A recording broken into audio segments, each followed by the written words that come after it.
আপনি বলছেন যে নিরাকার ঈশ্বর থেকে সাকার ব্রহ্মাণ্ড তৈরি হয়েছে, তাহলে তিনি নিরাকার থেকে সাকার হতে পারেন না? না, পারেন না।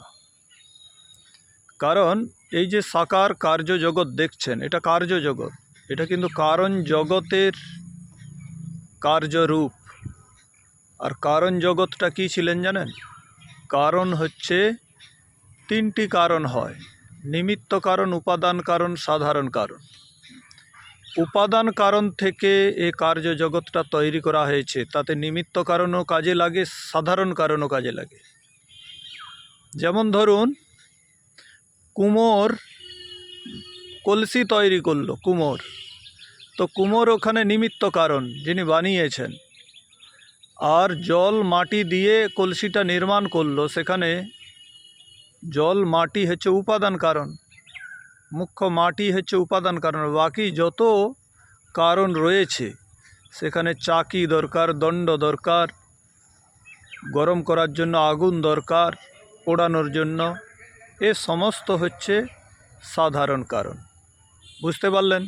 তাহলে এই পৃথিবী বা এই বিশ্ব ব্রহ্মাণ্ডের সাধারণ কারণ কি? যেটা আপনি জড় বস্তু দেখছেন, এই যে সূর্য, চন্দ্র, গ্রহ, তারা, আমাদের এই ভৌতিক শরীর, এগুলোর সাধারণ উপাদান কারণটা কি?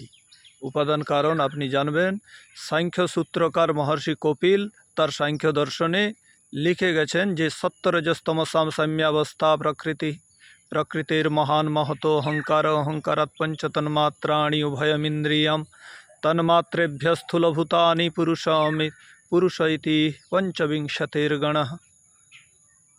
পড়ে থাকবেন হয়তো, কখনো যারা পড়েছেন তারা জানেন যে এই যে সত্তরজস্তমসাম সাম্যাবস্থা প্রকৃতি, সত্তরজস্তমস থেকে, এই সত্তরজস্তমস হচ্ছে মূল কারণ, যাকে বলা হয় যেখান থেকে কার্য জগৎ তৈরি করা হয়েছে। বুঝতে পারছেন? এটাই হচ্ছে উপাদান কারণ, যাকে উপাদান কারণ বলা হয়। এইখান থেকেই এই কার্য জগৎটা তৈরি করেছেন ঈশ্বর। ঈশ্বরকে এই জন্য নিমিত্ত কারণ বলে। তাহলে ঈশ্বর নিজের যে অংশ কেটে তৈরি করে দিয়েছে তা না, অংশী ভাব ঈশ্বরের হয় না।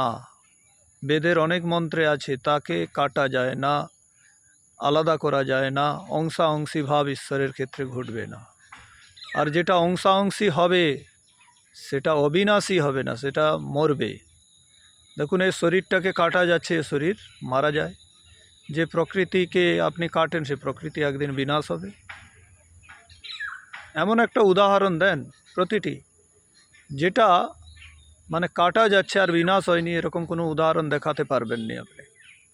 তাহলে যেটা কাটা যাচ্ছে, যার খণ্ড হচ্ছে, অংশী হচ্ছে, সে অবশ্যই বিনাশপ্রাপ্ত হবে। কিন্তু ঈশ্বরকে অংশী করা যায় না এবং সে বিনাশ হয় না। বুঝতে পারলেন? তাহলে ঈশ্বর কোথা থেকে বানালো? না, মূল প্রকৃতি থেকে কার্য প্রকৃতি বানিয়েছে। তাকেই কি বলে? উপাদান কারণ বলে। এই উপাদান কারণ থেকে কার্য জগৎ বানিয়েছে। তিনটি অনাদিকাল থেকে আছে, অনন্তকাল পর্যন্ত থাকবে: ঈশ্বর, জীব, প্রকৃতি। জীব হচ্ছে ভোক্তা,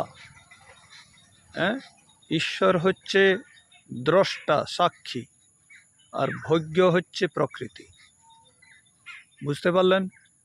সকলকে আমার নমস্তে।